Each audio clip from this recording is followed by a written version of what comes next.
تو اس کو شراب پلائے گا، یہ اس کی تعبیر ہے۔ وقت گزرتا گیا، وقت جو ہوتا ہے نا، وقت یہ خود بخود لوگوں کی بے گناہی ثابت کر دیتا ہے۔ ایک وقت میں نا پراپوگنڈا ہوتا ہے تو ہر آدمی پراپوگنڈے کا شکار ہوتا ہے، پھر جب وقت گزرتا جاتا ہے تو خود بخود وقت کا گزرنا کچھ چیزوں کا خود بخود حل بن جاتا ہے۔ حضرت یوسف علیہ نبینا علیہ السلام کو جب 12 سال بیت گئے تو بادشاہ نے، عزیز مصر نے خواب دیکھا۔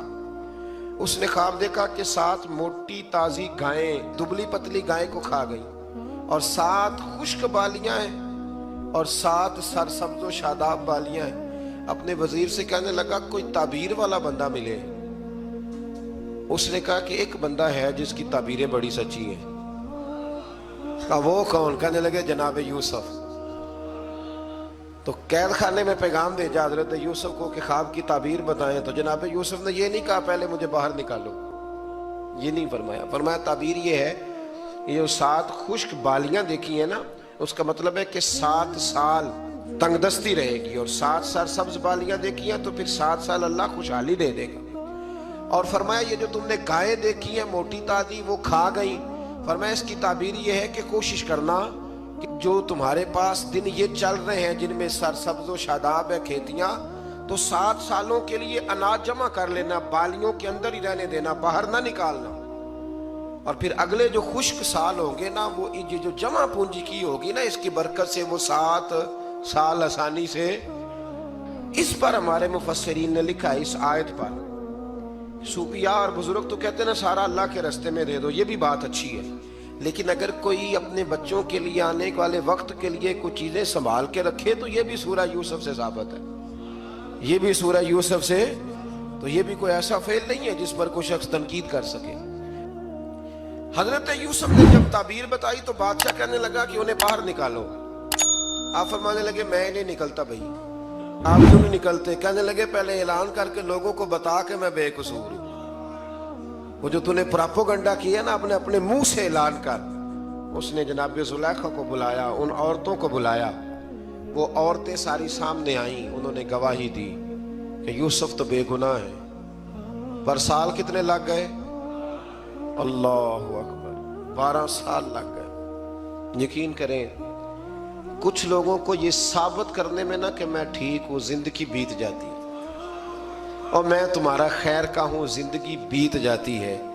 لوگوں کو ہوش تب آتی ہے جب مزار پر چادر ڈالنے کا ٹائم آ جاتا ہے، ہوش تب آتی ہے، لیکن پھر ہوش کا کوئی فائدہ۔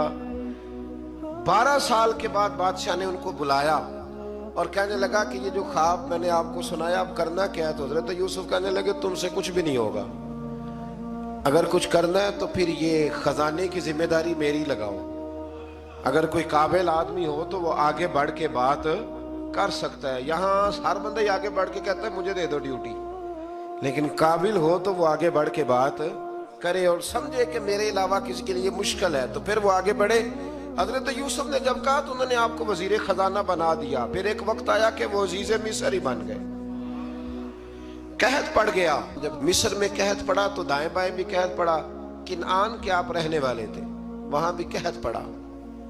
حضرت یعقوب بیٹے کی یاد میں رو رو کے تو آنکھوں کی بینائی چلی گئی۔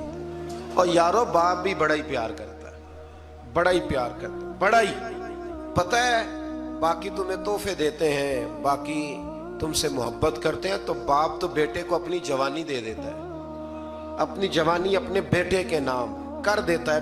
باپ بھی بڑا ہی پیار کرتا ہے۔ سنگیو کوئی نہیں تول سکتا، بچے ایسے گھوم رہے ہوتے ہیں نا ابا جی کے سامنے تو ان کا اٹھنا بیٹھنا چلنا ہی بڑا پیارا لگتا ہے، کا آنا جانا ہی بڑا پیارا لگتا ہے۔ باپ کا تو قد روز اونچا ہوتا ہے کہ اللہ نے مجھے لال عطا فرمائے۔